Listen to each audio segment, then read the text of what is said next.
Number one, the Philippines had no legal obligation to arrest former President Rodrigo Roa Duterte and turn him over 24 January, itong taon na to, Secretary of Justice Remulla said, the Marcos administration will sit down with the ICC and discuss certain areas of cooperation in the latter's investigation. He also said, cooperation with an international tribunal is permissible, noting that ICC representatives have already been going in and out of the country without us raising anything. So may admission po ron, and 28 January 2025, may mga naghain na ng kaso to declare the 2025 national budget unconstitutional. Noong 5 February nitong taong ito, impeachment of VP Sara was approved in the House of Representatives.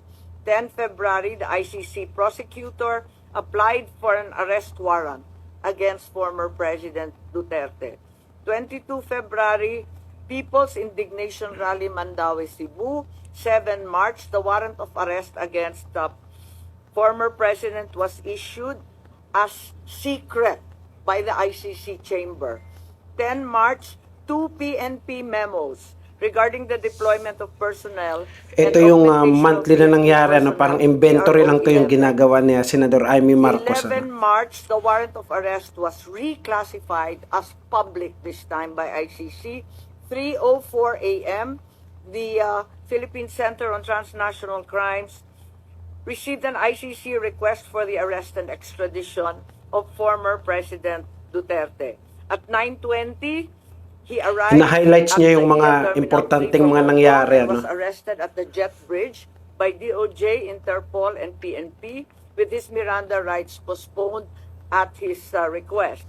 He then was taken to Villamor, where he was housed in Maharlika Hall with his family and some legal advisors. By 11 a.m., Malacanang confirmed his arrest while his daughter Kitty live-streamed the event. By 11:03, Duterte was flown out of the country on a chartered flight to Dubai and Rotterdam, Netherlands, as President Marcos held a press briefing on the arrest. 12 March 2025, DOJ Prosecutor General Fadulion issued a certification, bago po to, nahanap lang namin to, that President Duterte was arrested on 12 March 2025, approximately 11:44 a.m. May problema ako sa datos nito kasi bakit 1 day later? The custodial state has determined to deliver Rodrigo Roa Duterte to the ICC in accordance with Article 59.4 of the Rome Statute. And in accordance with Article 59.7, the arrested individual shall be transported to The Hague and placed in the custody of the International Criminal Court. 13 March, during an interview with Pinky Webb, Interior Secretary John Vic Remulla revealed that Duterte's arrest was a group effort involving National Security Advisor Año, Defense Secretary Teodoro, the President, with Año playing a key intelligence role in monitoring Duterte's travel. On 20 March, we had the yan din yung sinabi niya sa hearing at itinanggi naman yun ni John Vic Remulla. Of Año, of any involvement in the arrest. And John Vic, SILG Remulla denied planning and said that the group effort pertained only to chismis. PCTC said the Interpol issued a diffusion, not a red notice, and Justice Secretary Remulla claimed that ICC has jurisdiction over individuals. Hinighlights niya din yung mga nangyari nung nakarang Senate hearing na ginawa niya. No? Because international humanitarian law is already customary law. Of course, we are all aware that this is not applicable, being solely limited to war crimes. In the meantime, PNP General claimed that in expediting President Duterte's turnover to the ICC was trying to comply with the time period set forth in Article 125 of the Revised Penal Code, which applies only to warrantless arrest.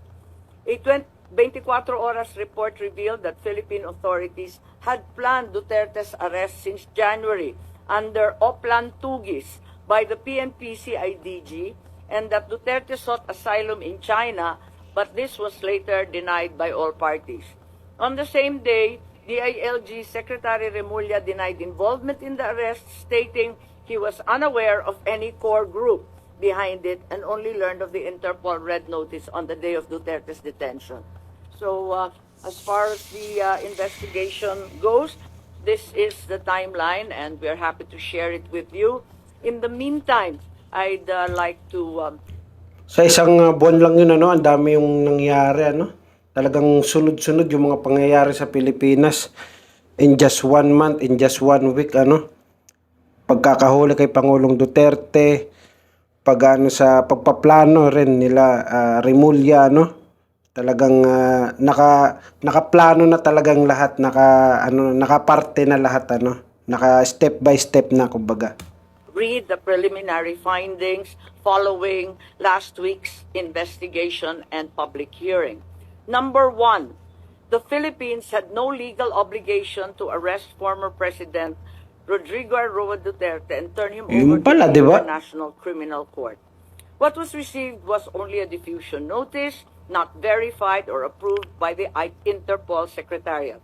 No verification by the Interpol whether the request complied with Article 3 of their Tapos sinasabi nila sa Interpol forbidding Interpol from undertaking any intervention or activities of a political, military, religious, or racial character. Under the terms of the diffusion notice, there was no obligation on the part of the Philippines to turn over former President Rodrigo Roa Duterte to the ICC, absent any request for extradition or request for surrender. Under Article 92 of the Rome Statute, a provisional arrest is followed by a request for surrender. There is also no indication that the ICC even requested for the surrender of former President after his provisional arrest. There is likewise no indication that the ICC requested extradition after the arrest. Finally, the argument of Secretary of Justice Remulla is deeply flawed, inasmuch as international humanitarian law, customary law, cannot apply. He is accused of crimes against humanity, not war crimes. IHL refers to war crimes. Procedural administrative matters such as court processes do not become part of customary international law. IHL is international customary law, but the jurisdiction of ICC cannot be considered customary under IHL.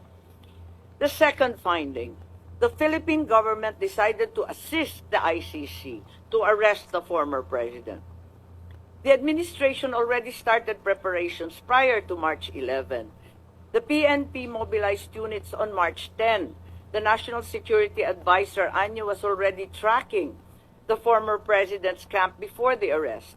Even before the ICC prosecutor applied for a warrant of arrest, there was already statements by key executive officials that the administration will cooperate if the ICC courses the request through Interpol to arrest the former president.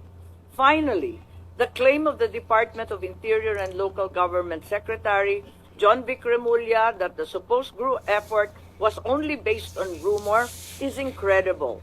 This attempt to cover up what was already aired on media and what had already come to pass was an indication of a comprehensive plan to arrest the former president already being in place even before the date indicated in the ICC warrant of March 11. Finally, my third preliminary finding was that there were glaring violations of the rights of the former president. The constitutional safeguards guaranteeing liberty and due process of law were not observed. No warrant was issued by a Philippine court. The arrest did not fall within the exceptions of a warrantless arrest. Meanwhile, General Torre invoked 125 article of the revised penal code only applying to warrantless arrest. The constitutional safeguards for the right to liberty of abode were also disregarded.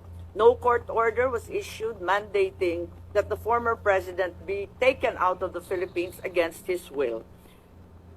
Former President Duterte was deprived of the right to be visited or to have conferences with immediate family members under Section 2F of Republic Act 7438. General Torre admitted he did not allow Vice President Sara Z. Duterte to visit former President in Villamor Air Base contrary to RA 7438.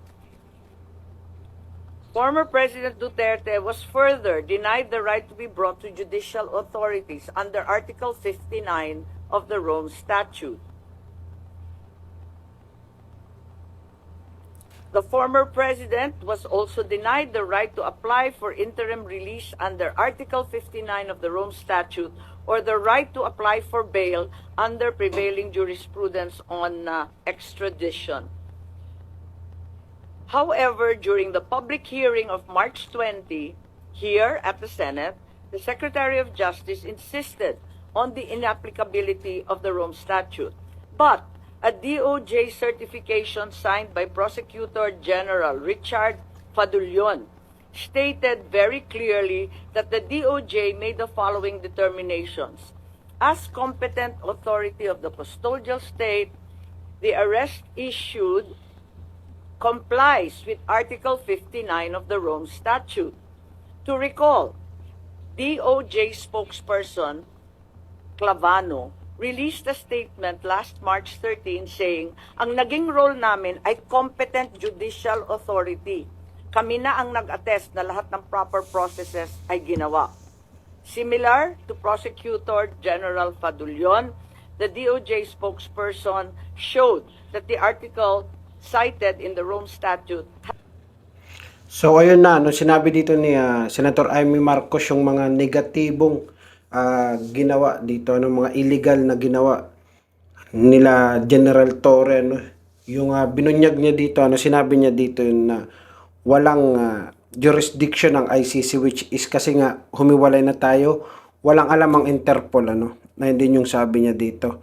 At inungkat niya rin yung tungkol sa interim release na hinihingi ni Pangulong Rodrigo Duterte, which is yun yung pansamantalang kalayaan, no, para sa kanya sana yung sa birthday niya, no, which is hindi rin naman naibigay. At marami pa, no, yung Senate hearing na ginawa niya, if ever daw is susundan niya pa, no, gagawa pa siya ng isa pang hearing para talaga maging pulido, ano, yung mga nangyayari or yung mga ginawa dito kay Pangulong Rodrigo Duterte. At abang-abangan lang natin yung mga update pa, ano, tungkol dito sa mga mangyayari dahil alam naman natin na si Senator Imee Marcos is humiwalay na, no, humiwalay na sa grupo, sa samahan ng alyansa para sa pagbabago, which is kasama niya doon yung kapatid niya na si Pangulong Bongbong Marcos, ano, at yung 11 pang iba. No, ngayon is tinanggal na siya doon dahil nga nagalit si Pangulong Bongbong Marcos dahil nga pinapakailaman niya daw yung trabaho ng ICC, ano, at nandun naman na daw sa ICC si Pangulong Duterte. Hayaan ang ICC ang gumawa ng action para doon sa kanyang ginawang, sabi nga is crime against humanity daw, ano. And then convert nila yun sa war crimes, ano, which is parang medyo kakaiba naman na yata. At ayun lang, salamat.